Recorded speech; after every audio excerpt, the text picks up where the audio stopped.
Elden Ring has some insanely cool Arcane builds, with many of them considered to be among the best in the game. In this video, I'll play through Elden Ring and showcase all of the Arcane scaling weapons, along with some of my favourite picks for bleed and occult infusions on a pure Arcane build. For each setup, I'll show you how and where to acquire it, along with all of the talismans and buffs you need to get the best out of your Arcane build.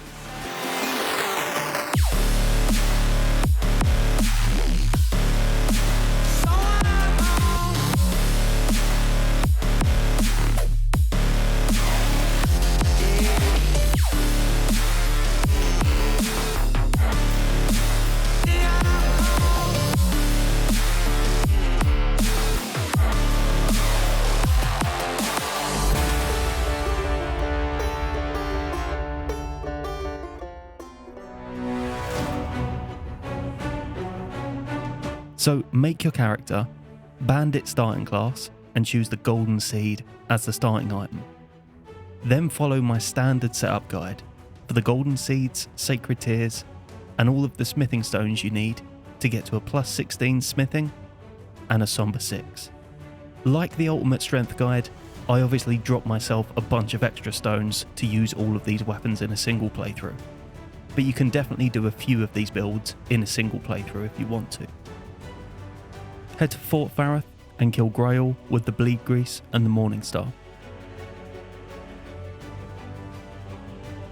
Then to Lenna's Rise to cheese the Knight's Cavalry. Jump onto the side of the bridge and quit out in front of this hole in the wall. He'll usually jump at you when you spawn in, but be prepared to quit out if he doesn't.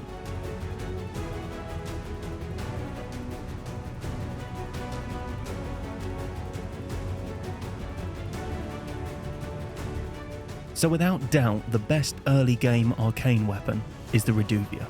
So we'll grab this first and use it to set up all of the other builds. I'll showcase it later in the run, as it's wasted on poor old Margit.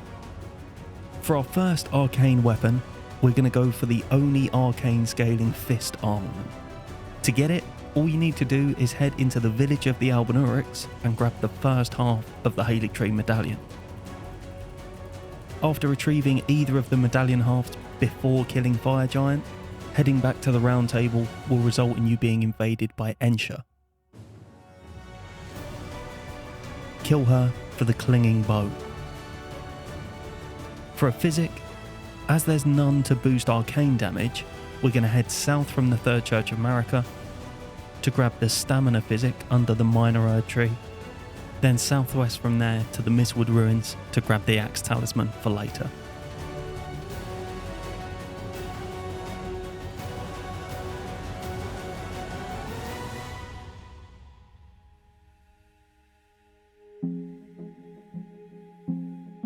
So time for Margit.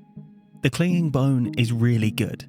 It's certainly not the best fist weapon, but it is a pierce weapon, meaning that combining it with the Spear Talisman, like we mentioned in the last video, could really give it the edge against some bosses.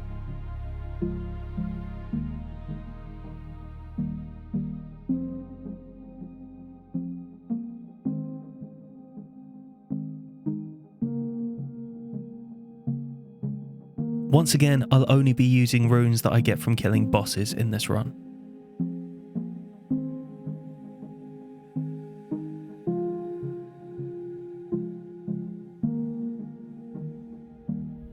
Our second weapon is going to be the Spiked Cestus, which you can purchase from the Lost Merchant in northwest Caelid. Now head to the Astray from Caelid Highway Grace, and northwest from there to grab Lifesteal Fist from this scarab. Use this to give the weapon an occult infusion. Now I know what you might be thinking. Thingfishy, why are you fucking around with the Spiked Cestus on an Arcane build when the Star Fist exists? And the reason is, for this Ultimate series, I could literally whack the corresponding infusion on Star Fist for every build and call it a day. They are just that good, and that wouldn't be as fun. So through this series, I'm making an effort to show as many weapons as I can that work particularly well with a certain build.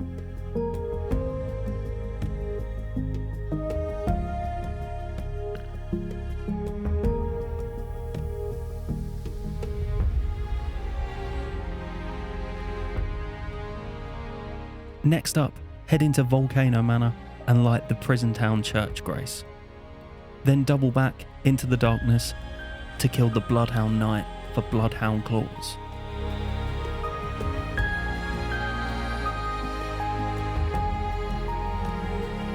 For our second talisman slot, head down into the Seafra River, through this teleporter, and grab Marika's Scar Seal from under the waterfall. The claws are really good, and arguably should have been showcased a little later in this run. But the reason that I'm showing so many fist weapons at the start is that Lifesteal Fist's early occult infusion makes smithing fist or claw weapons a really viable option at the start of the game. An option you might need if you want to grab a somber weapon like the Bloody Helix. Head to the Blood Ruins in Altus Plateau to fight the Sanguine Noble. Now, the Reduvia actually works really well for this guy. Spamming it as he spawns in will give you a bleed proc. You can then keep your distance and use the weapon art to do the rest.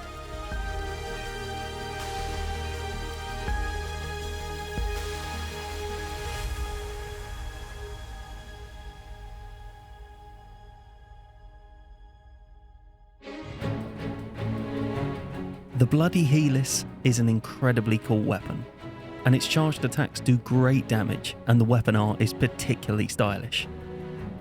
But unfortunately, for an awful lot of bosses, neither of these are half as good as doing a good old R1 spam for some insane DPS.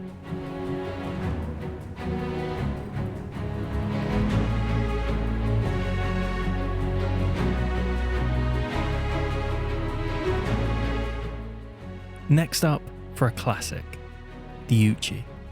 So head into the Death Touch catacombs in Limgrave to grab it from this ledge.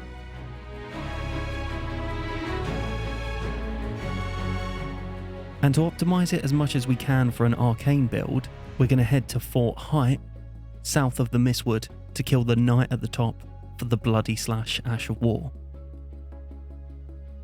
Now, fighting Radahn as early as possible is a good idea for an Arcane build, as killing him gives us access to the Black Whetblade, and therefore occult infusions for good Ashes of War.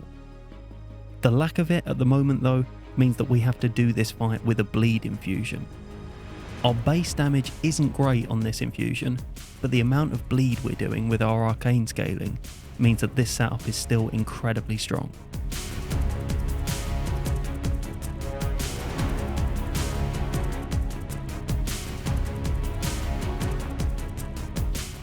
With Radahn dead, we can head into Nokron. Quick note about Arcane builds and fashion. Killing the Mimic will give us access to the Tear helmet, and there's also a white mask we can get a little later in the game. Both of these are really good picks for a lot of the builds in this video, but I'm not going to use them because fashion. Head down into the Night Sacred Ground to grab the Black Whetblade. And we're going to put this to use by combining it with one of my favourite setups. Head to the bridge in South Caelid and follow this route to grab Cragblade.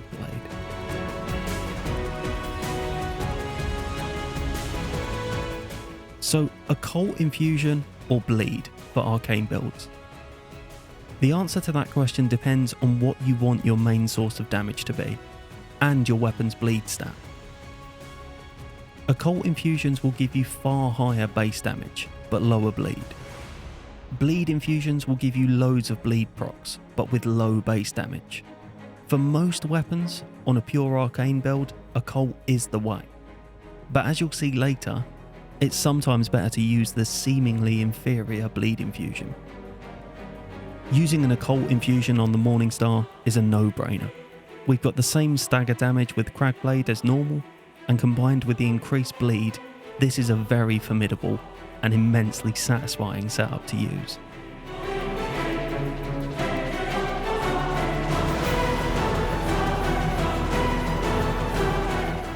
With Noble dead, we can head through the Stone Sword Keygate and jump down to grab the Somber 7 from the balcony, allowing us to get our Somber weapons to +9. Now we're going to head to Caria Manor to showcase one of the weapons that has an S scaling in Arcane.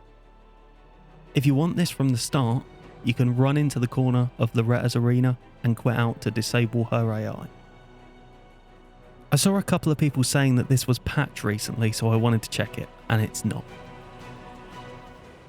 Follow the cliffs to the left and drop down into the building to grab the Ripple Blade from Pidia. Despite its S scaling in Arcane and a unique charged R2 that makes it quite nice to use, this thing is pretty unremarkable, to be honest. I'd much prefer using the Occult Morningstar and Cragblade over it, but it's definitely usable for a playthrough if you wanted to do an Albinauric cosplay.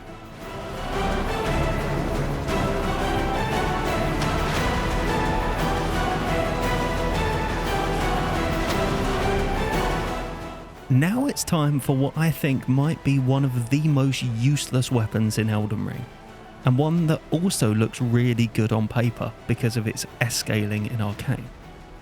Ride east from the fallen ruins on the lake in Liurnia to farm the Ripple Crescent Halberd. This is a very rare drop. Even after, very accidentally of course, adding a 0 to my item discovery using Cheat Engine, this still took me a while to get.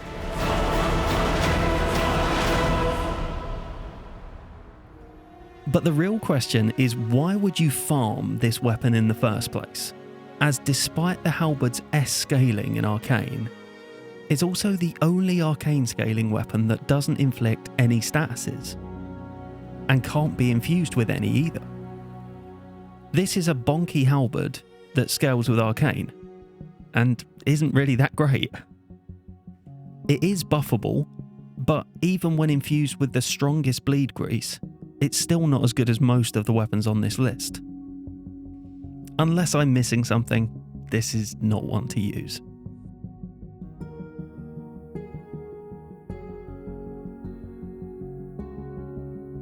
Next up, head to the Shaded Castle in North Altus and ride to its west to parry this very easy enemy for the Antspur Rapier.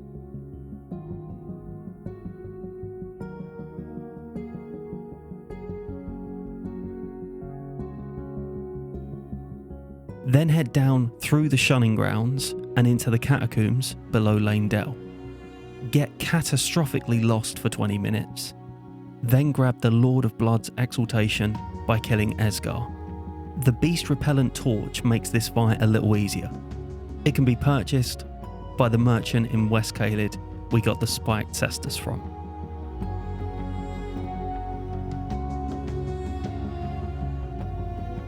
Then to the Stillwater Cave in South Liurnia to kill the Clean Rot Knight for the Winged Sword insignia. The Antspur Rapier is one of the game's coolest and most interesting weapons, and setting it up to its full potential requires a whole video in itself.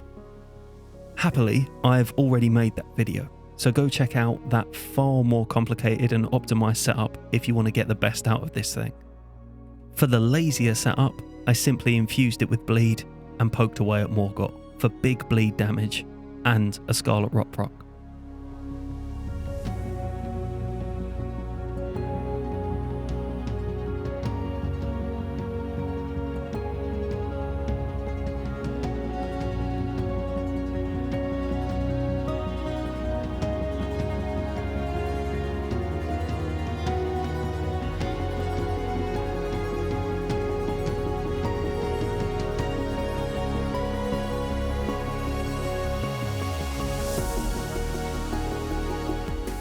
Killing Morgott allows us to level our smithing stone weapons to plus 21 by grabbing the bell bearing in the Zamor ruins and grabbing a few extra stones in the mountaintops. Once again, there's a link in the description for these stones. Next up, for a very rare and cool weapon, the Volga Militia Saw. The best way to farm this is following this route from the Farum Great Bridge Grace and killing the little guy here. Again, it's quite a rare drop, so you might be here a while.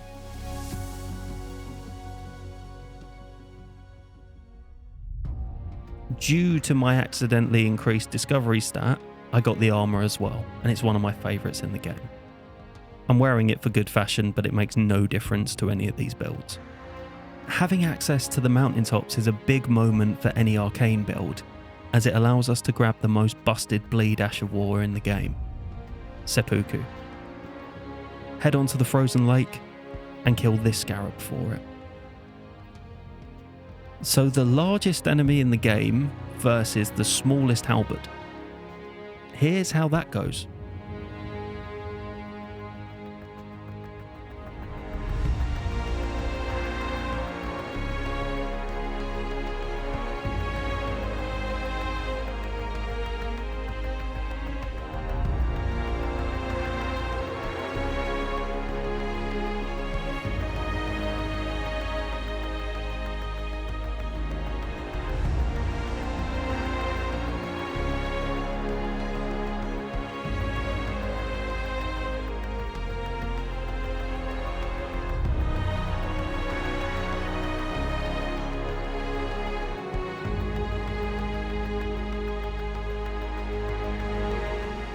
For duo, we're going to change it up a bit and use what is arguably the best seal in the game for an incantation setup. Head into the Stranded Graveyard and all the way through to the Banished Knight.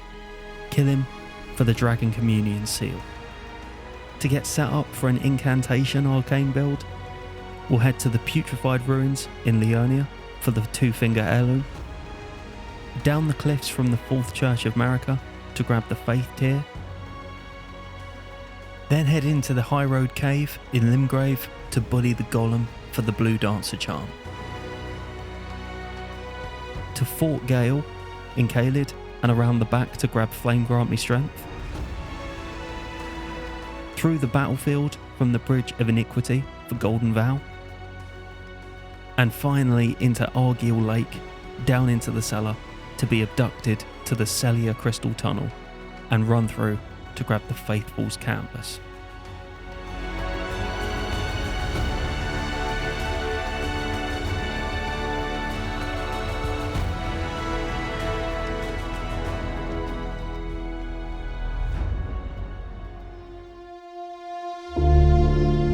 And for a spell to use all of this with, to the Cathedral of Dragon Communion to grab one of the most powerful spells in the game. Dragon Maw is immensely good, so much so that you can beat the whole game with it very easily. I decided to use it on duo as you can't get a perfect sleep cheese with it, but with this kind of damage, you really don't need to.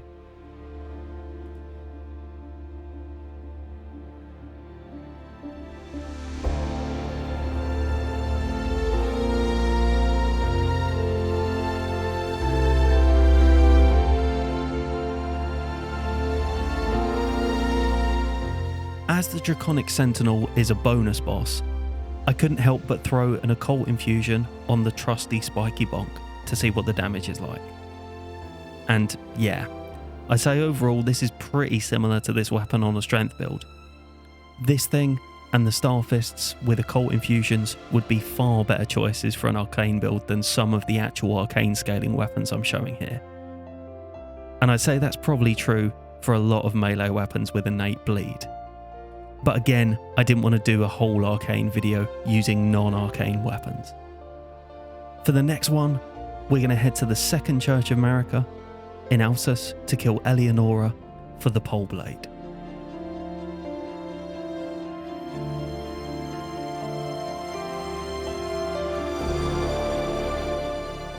Because this deals fire damage, head to the Minor Tree in West Caelid to kill the Tree Avatar for the Flame Shrouding Tear.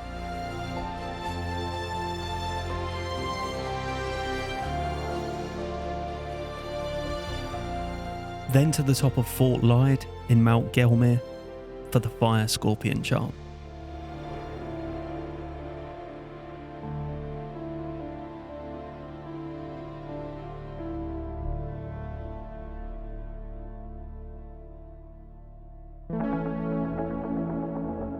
For Commander Nile with Eleonora's Pole Blade, I'm just going to let this one play.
heading through the snowfield gives us access to Mogwyn's Palace, where we can also pick up a Somber Smithing 10 to max out our Somber weapons. Now it's time for a little confession.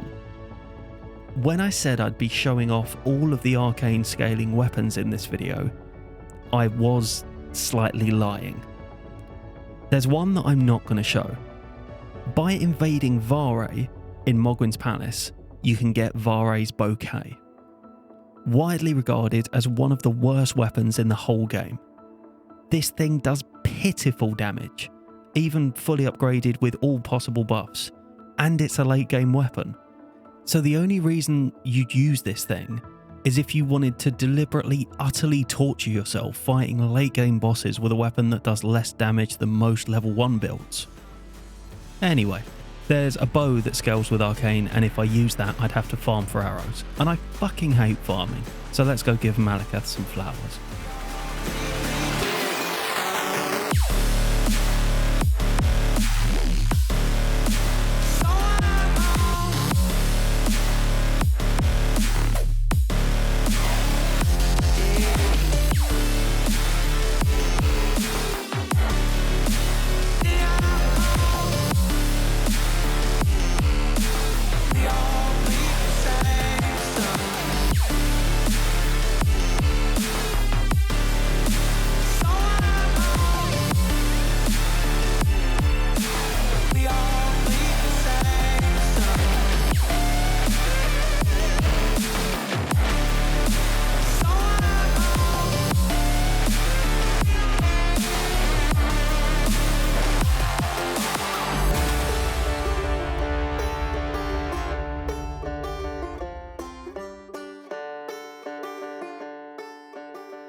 For our next build, it's time for possibly the most broken arcane setup in Elden Ring.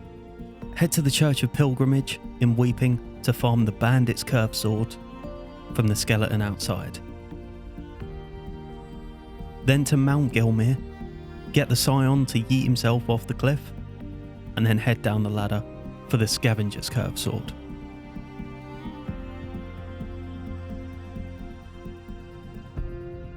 At this point in the game, we can only level one of these up to full, using the ancient dragon smithing stone in the big skull in the mountaintops.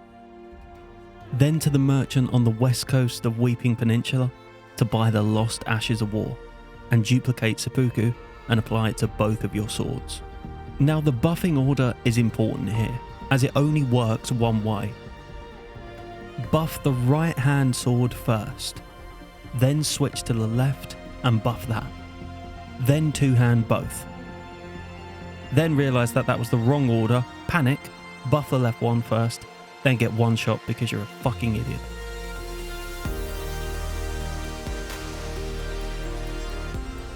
These two swords combined with seppuku and spamming jump attacks is absolutely insane. It completely shreds health bars.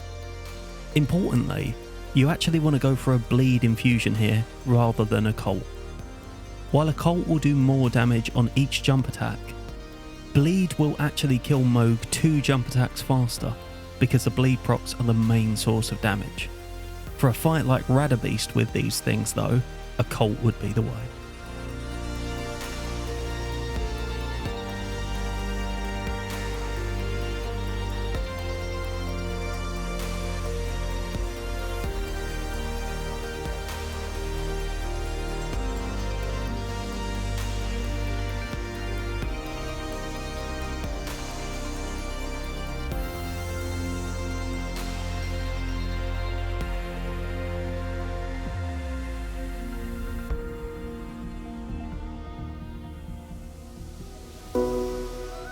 We need some extra Ash of War damage now, so speak to our main man in Radahn's arena, then speak to him again in Mount Gilmere, then finally on the rooftops of Farum. Do a little sparring with him, then take the shard he hands you while he tells you he's off back to Lordran to see his old mate Solaire. Mohg's spear is possibly the coolest arcane weapon in Elden Ring, and at the time of recording can still be acquired after only killing Margit and Codric. Check out my guide on this if you want to do a very silly playthrough.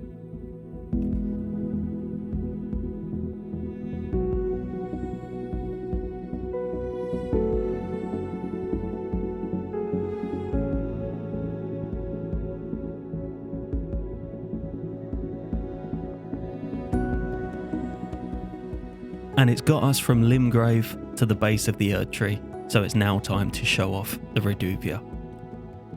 Honestly, despite being at its best just spamming R1, it's one of my favourite weapons in the game. Fighting bosses like Godfrey, Morgott, Radagon, Malenia with this thing is just so satisfying. And dagger runs are definitely my recommendation if you want to work on your knowledge of boss movesets.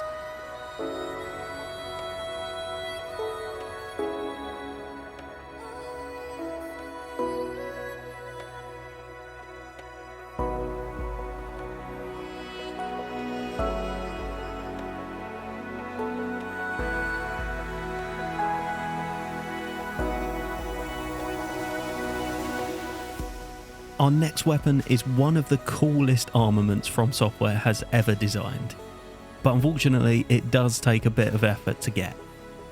Head back to Volcano Manor and speak to Banal to start the contract.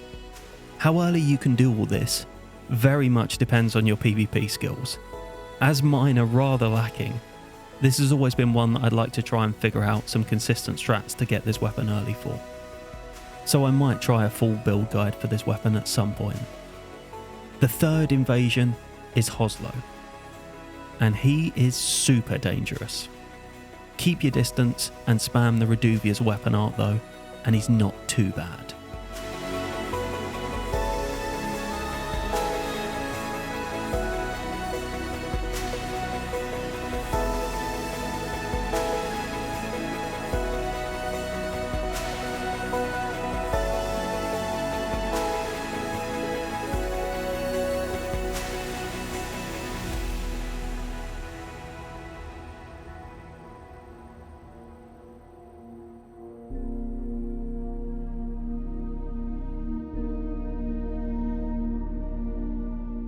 Hoslo's Petal Whip is such a cool weapon to use. It has great range and deals massive bleed damage.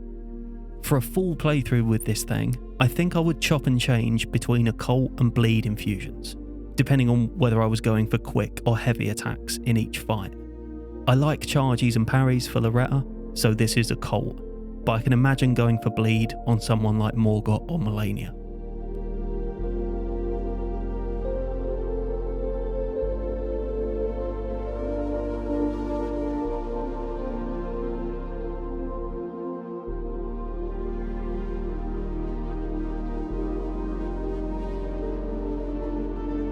Speaking of Malenia, head to the Church of Repose to kill the Invader to get one of the most infamous weapons in From Software's history. Before patch 1.06, Rivers of Blood was so overpowered for PvP that it was just a death sentence for anyone who got hit with it. It completely monopolised PvP and earned a reputation for being one of the best weapons in the game. But for PvE, even in its original form, I never thought it was half as good as people said it was. It is, however, to this day, incredibly good for three things: stun-locking Gideon, making Radagon a little bit easier, and absolutely annihilating Malenia. The weapon art, Corpse Piler, stuns her enough to get the whole thing off every single time. With Light Roll, as you can see here, you can just about survive a waterfowl, if you get the worst RNG. If you're brave or have a lot more vigour than I do, you can even do back-to-back Corpse Pilers, but that is dependent on RNG. Rivers of Blood still remains one of the best weapons in the game for this fight.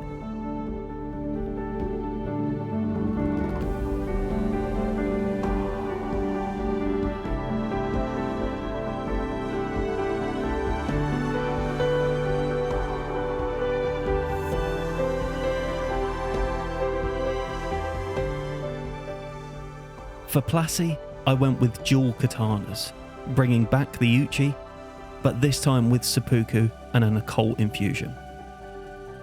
And rather than the obvious rivers of blood, I paired it with the serpent bone blade, which we got from the Volcano Mana invasion quests, as I wanted to get a poison weapon into this guide somehow, although bleed and rot are far better. If you're doing a full dual katana arcane build playthrough, Uchi and Rivers of Blood is a good choice, or start Samurai and do dual Uchis with seppuku.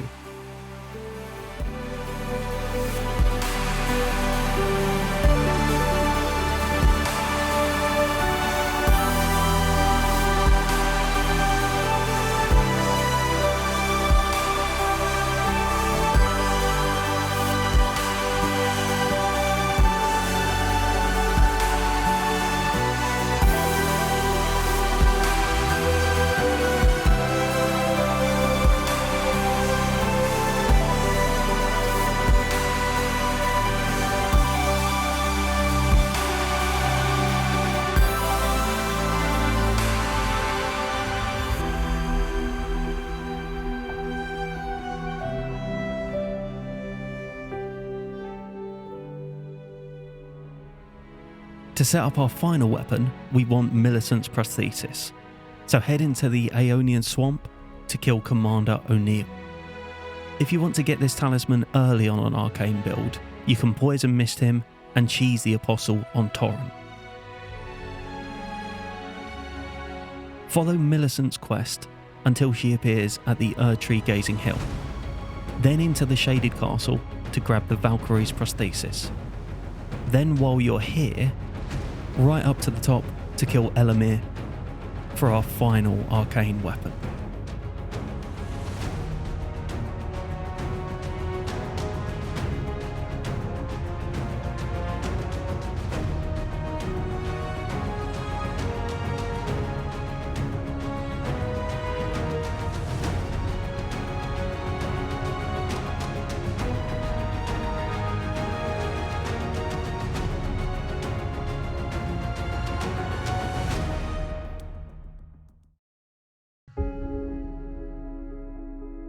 Then for the final part of Millicent's questline, kill the Apostle, and then...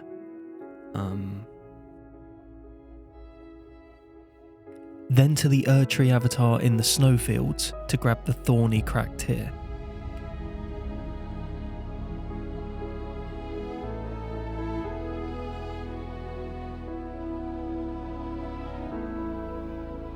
To show off this sword properly, I'm going to do something that I generally try to avoid in these guides, and respec my stats, as it actually really doesn't shine on an arcane build. You can get a spare larval tear by killing this really easy enemy in Limgrave.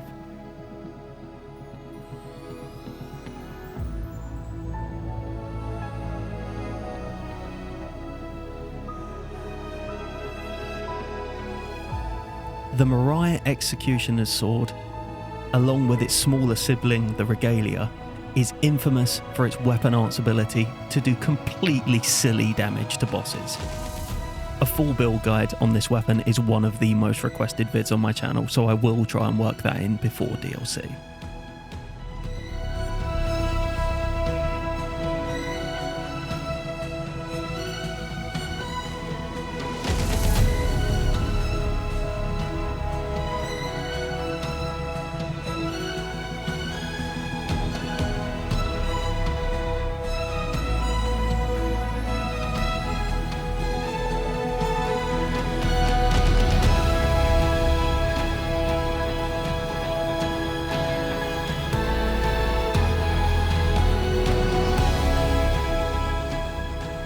And that's it, the best arcane builds in Elden Ring.